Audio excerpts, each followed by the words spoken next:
This segment is brought to you in part by the Canadian Historical Arms Society, owners of the Genesee Range, the premier recreational sport and training facility in Western Canada. See us online at historical-arms.com. The Quiet Professional, a podcast about law enforcement, security, justice, and politics. We are digging deeper on the issues and going where the information takes us with access to experts and authorities.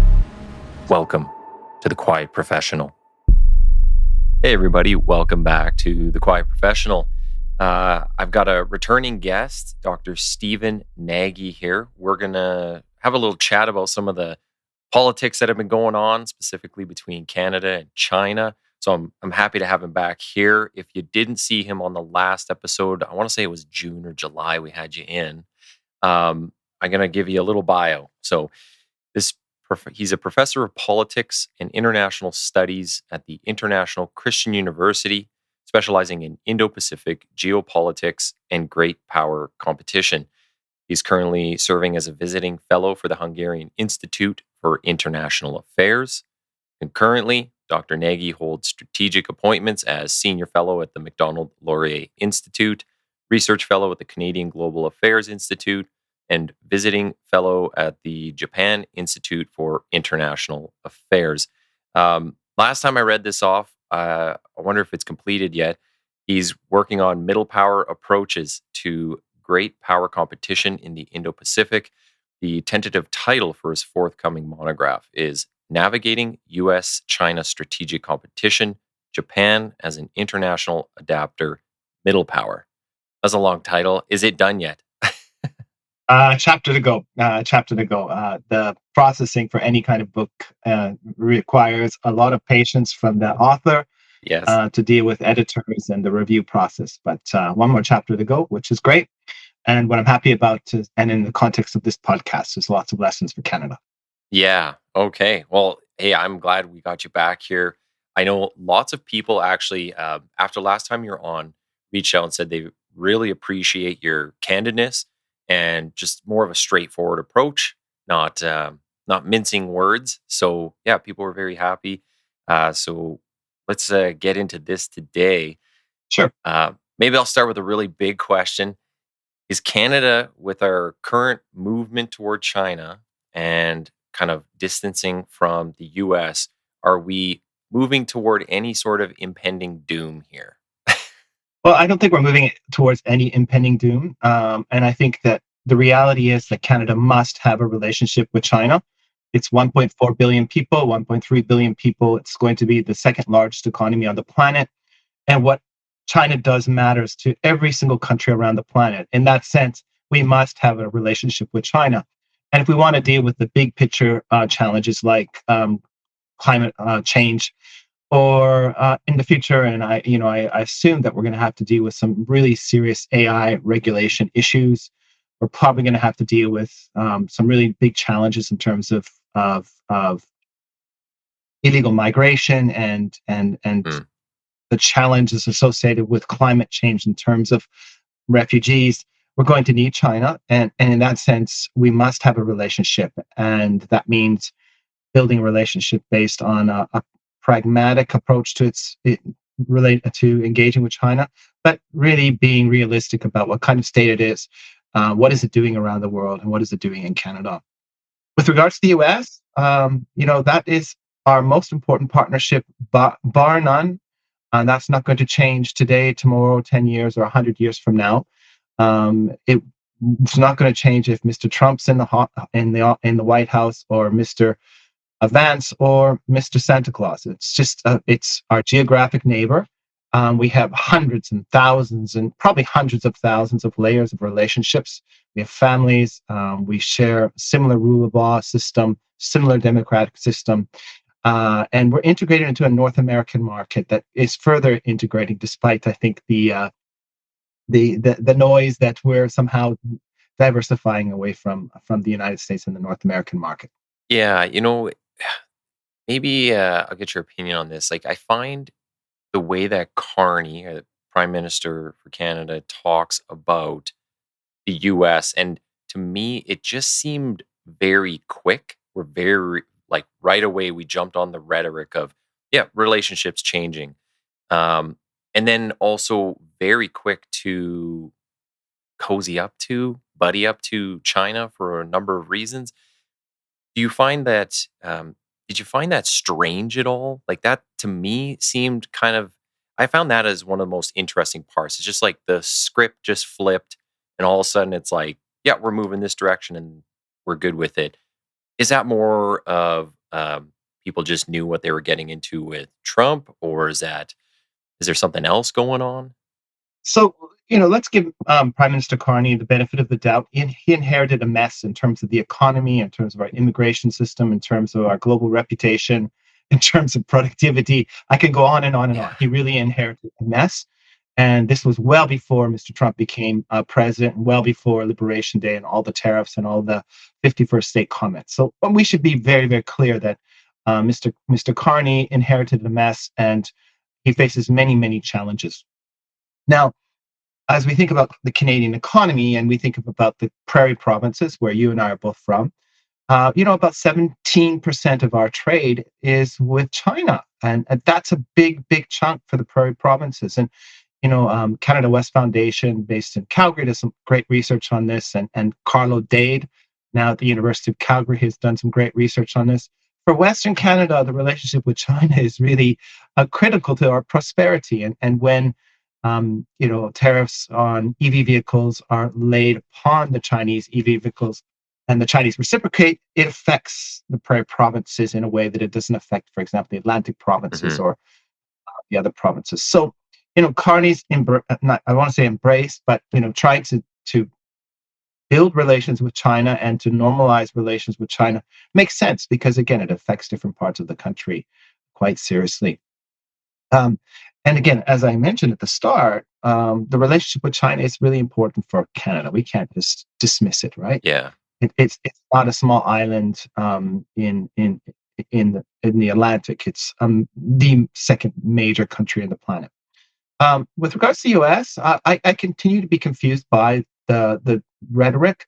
Mr. Carney has gone to Finland. He's gone to many countries, and he's been to Washington just a couple times. So, to me, he should be in D.C., working the aisles, working with talking to the Mr. Trump, and trying to find a way to work through the challenges. But the challenges are, I think, not so much made in the United States, but they're made in Canada.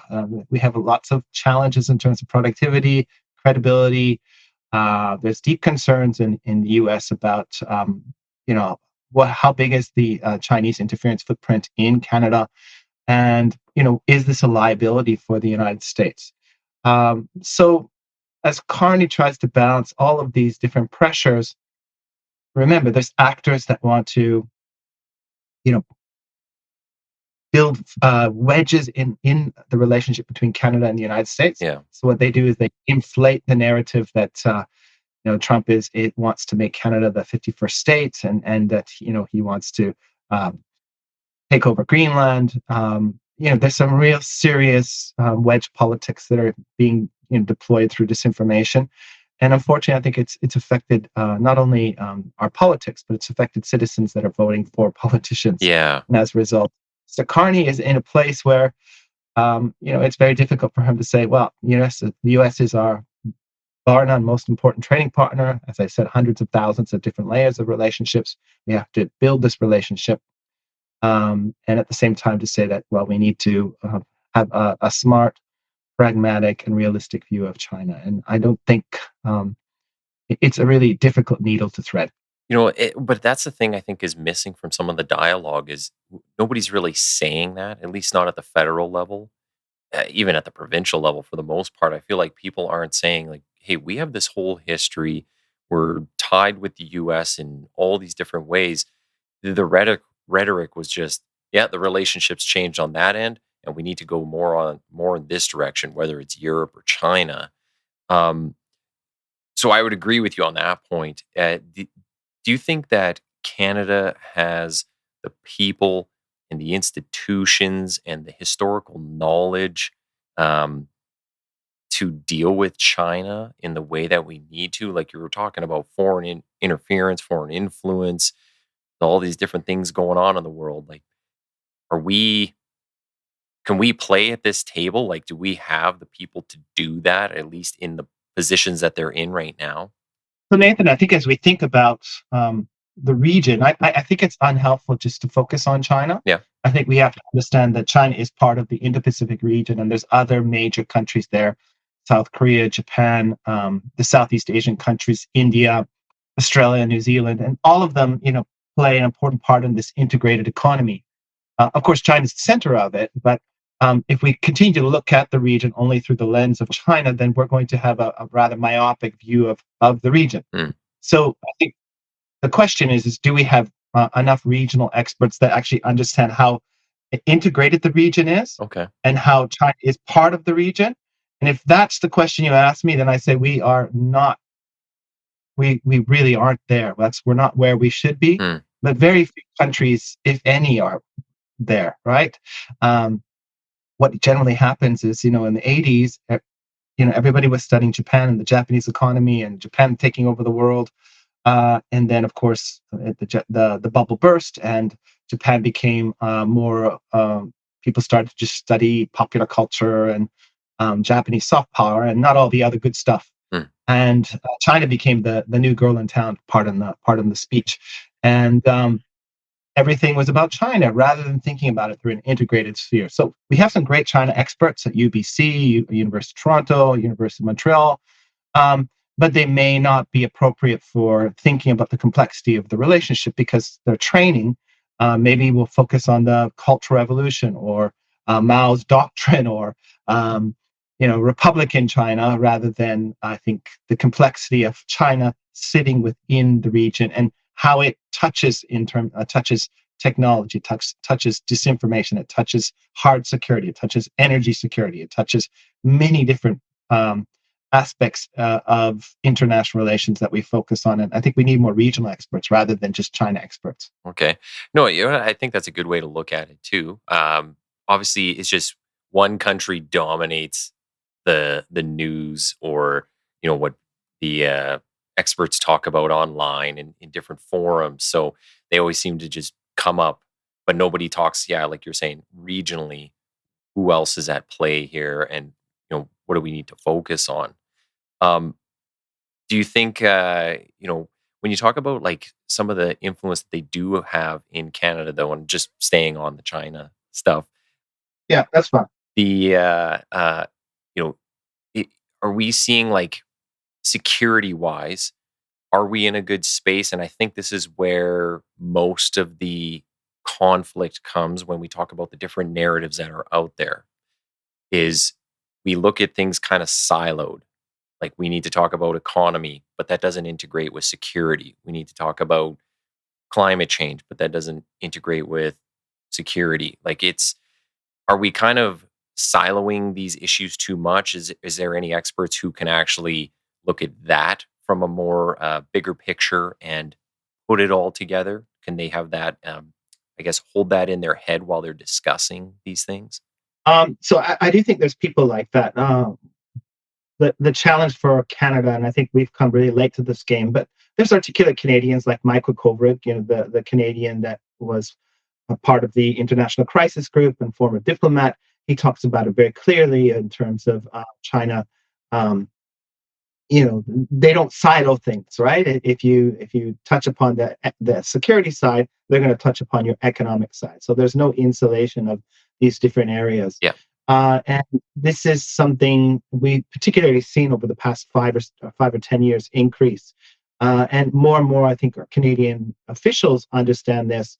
The challenges, I think, is that we have, leaders, political leaders, and businesses that don't understand that these are linked, and they will be linked.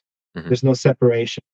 And it's a bit surprising. So I don't want to call out our neighboring province's premier, but Scott Moe visited Beijing, I think last month, or I don't know when it was.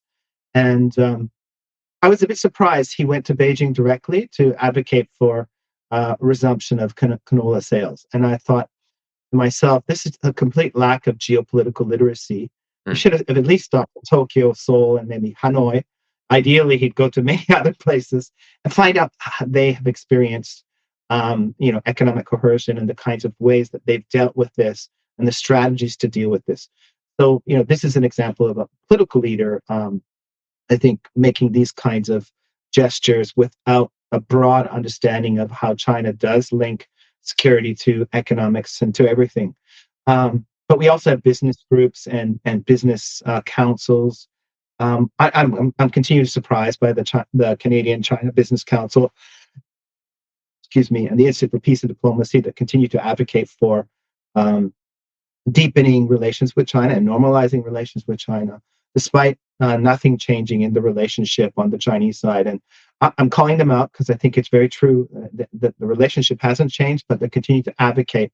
And this is, I think, ethically challenging for businesses and the people that do work with these organizations because, well, frankly, they're getting only half the story. And that's a bit of a worry.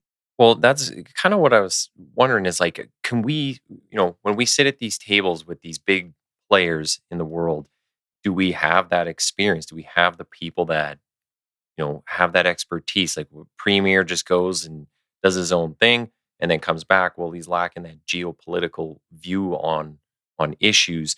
Like, is it possible for us to play at the table and win something, or are we just constantly going to be giving in to whatever someone else wants out of those big players, whether it's the US or China? So I think that first leaders and business leaders and political leaders, they need to understand that how US sees us and how China sees us. The US sees us as an important part of their security. It's the northern part of their security. The Arctic is tremendously important for the United States. Canada is a stable society. It's a rule of law society.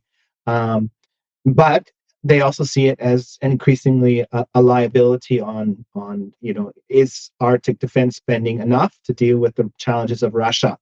What about increasing presence of Chinese vessels coordinating with Russia in the Arctic? What does this mean for U.S. security? So that is like the hard security side. And then they see a growing foreign interference in Canadian politics and Canadian decision making. And then they say, oh, wow, this is really not in U.S. interests. So this is another way the U.S. sees us, right? That we are potentially a liability as China's influence increases. And you see it. You see the Chinese consulates and Chinese embassy sponsoring events in First Nation lands, which I'm a bit surprised, and trying to influence the local politics, which again can create other challenges in terms of political interference in Canada. We see the Chinese embassy hosting the China-Canada Business Council or co-sponsoring the Institute for Peace and Development. I mean, from the U.S.'s point of view, this is the U.S. influencing our business community, our intellectual community, and our political community, not to mention our First Nations community and the economy. So they see this relationship as really challenging, and that if they don't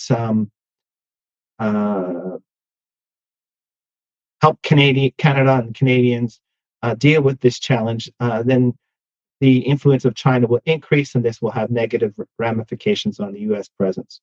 Yeah. On the China side, how do they view Canada? Of course, they like our canola, they like our energy, which is great. People love to study in Canada, but they also see us as the soft underbelly of the United States. And the more trouble they can cause in Canada for the United States, the better it is for their competition with the United States. Mm-hmm. That's the big picture. So how do we manage this relationship? For me, I know where my bread is buttered. It's buttered in the United States, and we should invest in building a synergistic relationship and trying to work through the challenges of the Trump administration with the long-term view that this relationship within North America is something fundamentally that we can't shift away from, and that the relationship with China, as I mentioned, we must have a relationship, but it has to be a relationship based on Canadian terms and Canadian values and Canadian national interests. And how do we do this? Then I think the best way to do it is having a strong relationship with the U.S., a strong relationship with the regional partners in the region that can, again, help us force multiply, whether it's Japan or South Korea or Southeast Asian countries, Australia, Hmm. India. We need those strong partnerships so we can develop a kind of critical mass. Lastly, it's being part of institutions in the region so that you dilute the centrality of China's power and you work through consensus-based decision making on some of the regional rulemaking. And that's why Canada wants to be part of the Asian Regional Forum. That's why it wants to be part of trade agreements. That's why it wants to be part of the defense ministers meeting in ASEAN, as well as other multilateral organizations. Is that it can help Canada shape the region from a position of multilateral strength rather than an asymmetric relationship with China or the U.S. Well, so that's what I was wondering is with PM Carney's tour over in Asia and then some of the other ministers going over. So do you think we're on the right track? Like the defense ministers over there and we can leverage those relationships now. We're starting to see the strengthening of some bonds with different nations in the Pacific region. So I think again part of the shift started on the last couple of years of the Trudeau government. And Prime Minister Carney, I think, has taken things in a more positive direction. He did come to the APEC summit. He met Prime Minister Takaichi Sanaya, the new female Prime Minister of Japan. He met the President of South Korea. He met Xi Jinping. So I think that this is positive. With Minister Anand visiting India and China, these are positives. Uh, the trick for Canada is what can we do meaningfully and sustainable, and that is noticeable by our Indo-Pacific partners. So this is always the challenge, right? Yeah. If we want to be everywhere all the time, we're actually nowhere. Um, we're nowhere. So what can we concentrate on? And I think the government has been, and I'm gonna thank the bureaucrats because I think they've been more strategic about this. They've looked at things like the South China Sea and illegal, unregulated, undocumented fishing as a place that they can actually provide technology to the Philippines Hmm. to help identify those illegal fish. They focused efforts on sanctions evasions in the Sea of Japan to try and deal with North Korea. That's positive. They're working with Japan and others in terms of enlarging the comprehensive progressive Trans-Pacific Partnership. And we do have a free trade agreement now with Indonesia, and the government's trying to get a free trade agreement with ASEAN. So these are good, and we've seen a shift on the India file, and this is in part, in no small part, it's because Mr. Trudeau is not in office anymore. I can't tell you how difficult he was seen as not somebody that was a credible partner in the region. But Prime Minister Carney is credible. He's a technocrat, an established individual. He seems to have tack center on most things, and he's been able to reopen that relationship. So, if they're doing much better in the region, but my worry is that they're overambitious and not focusing on things that are sustainable.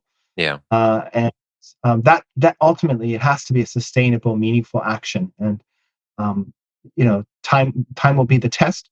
But that's something that the Carney government is seems to have moved the dial in a more positive direction. I wanted to kind of get your take on this, and maybe you'll have to help me frame this question. But if we have so many issues with China, and this is from everything with election influence, interference, police stations, United Front ops, uh, but we still have to maintain a relationship with them. How do you contextualize that? How do you frame that and make it okay? I guess if I'm saying that properly. How do you make it okay when it's like we talk about human rights issues? There's all kinds of stuff going on that we don't agree with, but we're still going to do business with you. Like we don't agree based on our values and morals and ethics, but we're still going to do business with you. Like, how do you explain that to people if this was a geopolitics class? I think we have to be modest about where Canada sits in the world. Our size, in terms of influence, and what our values actually mean for Canada and how representative that they are outside of Canada. And while I think human rights and gender equality are very, very, very, very important, Mm. and democracy is very, very important, I realize that other countries like China have a different political system and different views about human rights. And I'm not sure if it's our place of 42 million people to go and tell a country of 1.3 billion people that their system and their views and their values are upside down or wrong. Yeah. Uh, so that's the reality. In terms of how do we engage with them, I think that we have to be very conscious that our political system has been developed. It emerged out of Europe, emerged out of an understanding that power must be curbed, and the best way to curb power is to focus on rule of law Hmm. and making leaders accountable to law in the same way that you and I would be accountable to law if we broke law. And the lesson from our history is that um, when leaders are accountable to transparent legal systems and independent judiciaries, societies are more stable and they're easy to deal with, and prosperity is more long term and sustainable. That is actually, I think, borne out in fact, and that the system in this case of China, that it doesn't have rule of law, it doesn't have rule by law, it has rule by man. Different man comes in the rule. There's different rules. That this is inherently unstable. Yeah. This is why we see just huge flows of capital from China to the outside world. This is why we see huge flows of mainland Chinese people studying abroad and trying to get residency abroad. That it's an inherently unstable system. Hmm. And because they haven't developed rule of law in the way we have, and let's be frank, some democracies right now, their rule of law system is being challenged by the domestic politics that have emerged in their countries. And it's not just the United States. I think we should be very clear about that. In many Western countries, the economic system is not working for the ordinary Joe like you and I. Yep. And as a result, they feel like the system needs to be changed, and this opens up the doors to populist leaders that abuse rule of law. Yeah. We're in a bad situation, um, but it could be much worse. So, as we are saying to my class or to your listeners, there's business opportunity in China. You need to be very, very clear that the legal system there is not a legal system, and that at any moment it can be arbitrarily used against you, and that the judicial system is not independent of the political system. Yeah. You need to cultivate relationships with the party and with people to protect your business interests, but you should be clearly aware that there's no guarantee within this system. Yeah. I think this is how you need to articulate it. And for Canadians, as we are a global trading country, we want to sell our products around the world. China is a market, but we need to have a very pragmatic and realistic view of their political system, their legal system, and what does it mean for a market-based competition. Hmm. And I think the answer is it's a not transparent system, and this is why we've put together trade agreements like the Comprehensive Progressive Trans-Pacific Partnership that focuses on rule of law. It focuses on environmental regulation, labor regulation. There's reasons for this, right? Because it creates more transparency and stability in trading relations. I just wonder why none of that gets told to the public, and it doesn't have to be complicated. But it's like, why? I feel like we're not getting educated on these topics at all, at least by mainstream media. Like outside of me talking to you on this podcast, asking you questions from like the average Joe side of things to try and make sense of these really big issues, like big in scope and just worldly issues. It's like, where's the education for the average Canadian? That's kind of what, when I watch the politicians talk, That's what I look for. I don't want to hear the pie in the sky and all the fluff talk and the canned statements. It's like I want to hear it's like why does it matter if we do business with this country or that one? Why are you having this spat with this other country? Like what are the tangible details that explain this with some depth? Like make our people make them smarter, you know? So I think that's what's missing. You know, but Nathan, I think it's, we do business with lots of different countries. So let me give you a counterexample. United States imprisons, I don't know how many millions of its own citizens Mm, for minor offenses on marijuana use. So I mean, and a lot of these people become uh, they become repeat offenders within that system. So why are we trading with them? We could use the same argument. okay. Yeah. I, and what about Saudi Arabia or Daniel Smith just opened up an office in, I think, Dubai. Yeah. This is not exactly a democratic state either. Mhm. So, we can make this argument about many places around the world, and the world is heterogeneous. There's a lot of different political systems, ideas about rule of law that don't resonate with Canada, but there are business opportunities there. I think, though, we do have a lot more similarities with the United States than we have with with China in the case of this discussion, and I think it's really important that we develop that literacy. Where can we develop literacy? I think media has a role that's uh, could have a much better role, but the problem is they're selling clicks and they're selling inflammatory stories and not details that people can consume. Our education systems don't focus on Asia that I focus on. They mostly focus on North America and European history. Yeah. The Asia Pacific Foundation has tried to do a little bit of work on this in terms of developing Asian curriculum. But where does Asia start and where does it end is a huge question. And which country do you focus on, and why do you focus on that country and not another country? And then I think the general Canadians are focused today on inflation, housing affordability, um, immigration, getting their kids into universities, Mhm. etc. And they're not focused on all these big pictures. So there's a complicated answer to why we're not having these discussions more thoroughly. But they are out there, but just not in the public space. Yeah. Well, you know what?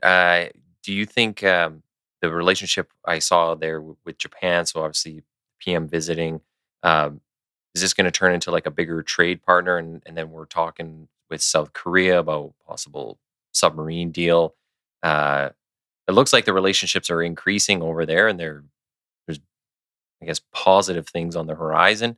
Do you want to just touch on that a little bit and explain kind of what is going on and the direction that maybe we'll see ourselves going in the future? Do you have some thoughts on what is going to come out of this? So in terms of the Japan Canada relationship, we just had the Canada Japan Peace and Security Forum at Yokosuka. It was really a fantastic discussion with Pendulum Group's Jonathan Brookshire Miller and a few others, and the Japanese counterparts. It was really great. And we talked about economic cooperation. We talked about the kinds of cooperation that we can have with regards to disinformation, transits across the Taiwan Strait, South China Sea cooperation, just getting a better sense of how to deal with the challenges within the region, and the importance of economic security. So, how can we help each other in terms of economic security? So, let me give you an example. The Japanese industries are very sophisticated and they need rare earth materials and they need energy. Canada has lots of rare earth materials and has lots of energy. So, how can Canada be that critical supplier to Japan in terms of rare earth materials and energy? So, that was a core topic. And I think that there's a lot going on there. We have intelligence communication sharing now. I wouldn't be surprised if we have something called a reciprocal access agreement where Canadian ships can come and visit and place resources here in Japan and vice versa. Okay. This is all meant to build the relationship. We also participate within the NATO IP4 unit, so Indo-Pacific 4. Okay. So Japan, South Korea, New Zealand, Australia are doing more with the NATO countries in terms of strategic convergence of understanding what challenges exist, not only with regards to Russia but also China in the disinformation space and cyberspace. So there's a good. We're moving in a really positive direction on the Japan file. South Korea as well. Again, similar trends. And again, thanks to our hard work of our diplomats who are putting the work into building those relationships. But I think the real space is Southeast Asia, ASEAN, and India. Okay. Um, so the Southeast Asian countries, Vietnam, Indonesia, the Philippines, Singapore, they're priority partners for us. And we've got some good diplomats in Vietnam and these other countries. They're good markets, they're growing markets, they're stable markets, and we have good relations. I don't mention Cambodia, Laos, Brunei, and Myanmar just because they're not as influential as the other ones, but still, these are good partners for us to build within the region. And then, of course, India and Canada have a lot of complementariness in terms of they're both democracies. They're both have some challenges with China, but they both want to engage with China. Indians are very upwardly mobile in terms of migrants in Canada, and that's a good thing. And I think it represents a market for Canadian products. So as we think about the region, South Korea and Japan are stable. They're moving slowly, but it's Southeast Asia and India that I think represent real windows of opportunity in terms of trade and security cooperation. In those parts of the world, did they like, maybe I'll start with Canada. We don't learn a whole lot about Asia. And obviously, there's the history with Europe and so on. So that's why we might tend to learn more about them. But we don't learn a whole lot about Asia. Are they learning more about us now, too? Like, as we're growing these partnerships, is that a big thing for them? Are they, is Canada like a somebody that they're really primed to look at? Or are we still kind of a secondary thought for them, maybe? So I think in the region, Canada is seen as a nice country, a cold country. We have some signature food, salmon, Mhm. bacon, maybe maple syrup. But I mean, there's not a lot of awareness of what Canada is, what Okay. kind of entity it is, what does it do. Within the business communities, it becomes a little bit more niche. Yeah. Like in Indonesia, there's a strong amongst the business community of Canada's role in the mining industry. Um, because of our migrant community, Philippine migrant community, there's a small trade between the Philippines and Canada. We have lots of Filipinos here, though, so they know us. Sure, and the Vietnamese as well. Canada is seen as a reliable country, a country that's contributed to their governing process and training many of the lawyers. But we just don't occupy the space Mhm. that America, China, and European countries have. We sometimes call this discourse power, how you talk about yourself and your presence on the international scene. Um, I've detected a sense of sympathy about Canada over the past year since the 51st state comments started coming from President Trump. But those have pretty much ended with the end of the Trudeau government, and we've seen Mr. Trump, treat Mr. Carney with the kind of respect that a fellow leader deserves. So how can we boost that? That's a really interesting question. And our embassies that are based here, they hold Canada fairs, and our business community, they present. The agriculture community will come out. We have different regional offices. So I'm not sure if you know, we have an Alberta office, a BC office, a Saskatchewan office, Ontario office, and Quebec office based here in Tokyo, but also other parts of the region. Mm. And they promote their provinces and the products that they promote. These are ways to get Canada out, but it's not in their education system, and it's certainly not in the mind of ordinary people within the region. Okay. And what did you call it, how we talk about ourselves on the international stage? Discourse power? Discourse power is the ability to shape how we talk about issues. So The countries that have the biggest discourse power really are Western countries. The United States, they define what democracy is, define what human rights is, define what rule of law is, define what development is. And China's been pouring a tremendous amount of resources into that to try and develop their own discourse power. So saying, no, no, no, democracy is not like the United States. Democracy in China is different. Um, we had when they formed the People's Republic of China under the Chinese Communist Party in 1949, the Chinese people overthrew the previous political system in a democratic voice to install a one-party state. This is how they view democracy. Okay. When they talk about human rights, they talk about collective rights. When they talk about development, they talk about collective development, not individual development. So we're in a position where everybody is, or these two big countries are trying to shape how we understand the world. And their target, of course, is not only Western countries, but the so-called Global South, developing countries, to try and shape how they think about development and how they think about human rights and how they think about democracy. And the United States has always done it through behavior. And China is now doing this through telling new narratives about what democracy or human rights or development is based on their model of development. That's very interesting. It just made me think of someone I had on here recently for some of the veteran episodes and just talking about how Canada portrays itself not only inward and like how we talk about amongst ourselves, the things we've done and the accomplishments we've had, but also human rights issues and so on. But how we also project that to the outside world. So, we as Canadians, we don't do a very good job, or haven't traditionally, I think, done a very good job of going out into the world and making change. I think that's usually been left up to some of the bigger players. But yeah, it's maybe we'll have to do a different podcast on that because I think that's a really cool topic.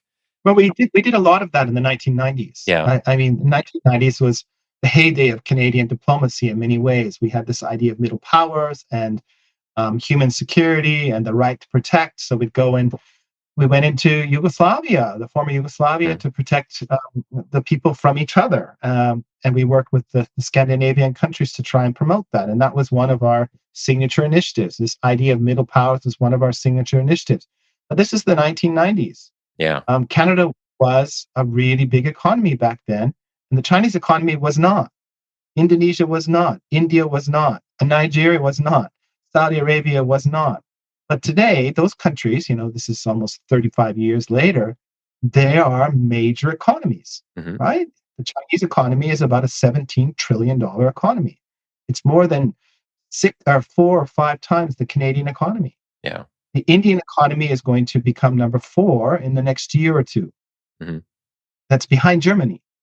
And other countries as well. Indonesia is a big country now. So it's not like we've relatively declined compared to other countries that have risen. And as a result, we don't have the resources to shape their behavior anymore in the way we used to. And this is where we need to rethink our ideas of what a middle power is and what the Canadian brand is, because there are a lot more bigger states out there that are rich and are collectively rich in terms of GDP. And they don't have to follow what we say or what we do anymore in the same way they did in the 1990s. Yeah. Yeah, it's a fascinating world. Man, things are changing and they're changing fast.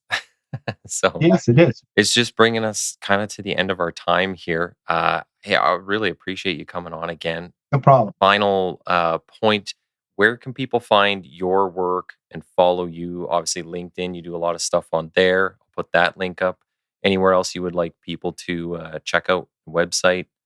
So you could follow me on some of my work on my homepage, which is just my name, NAGYSTEPHEN.com.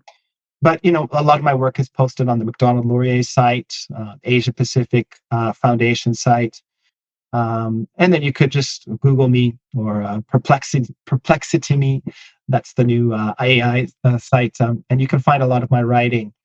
In general, I look at the Indo-Pacific region, like you said, and I'm really interested in how countries like Canada or Japan or South Korea are going to manage the U.S.-China competition, and what does it mean for our changing identity.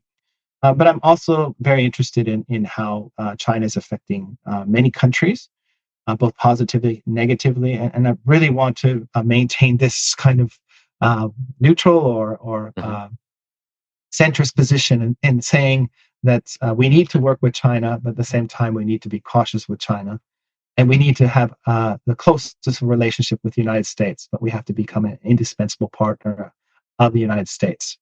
I really believe these are both important framing tools to understand how I think about the region and think about international politics, rather than a black or white binary choice that we have to choose between one or the other. And I think that's what people appreciate about your work. It's something that I appreciate about it is giving that clear-eyed view on it, and just giving some of the facts and what's at stake. I think we need more of that. So thank you very much for the work that you're doing. Thanks, Nathan. And again, I look forward to the next time talking with you. There's so much on the table. Hey everyone, thanks for listening in and following along with the discussions. Be sure to click the follow or subscribe button on your respective listening platform. Also, check out the Quiet Professional on X and Instagram under TQP780. And most importantly, please share where you can. Everyone has a part to play in getting these education and information pieces out there, so pass it along.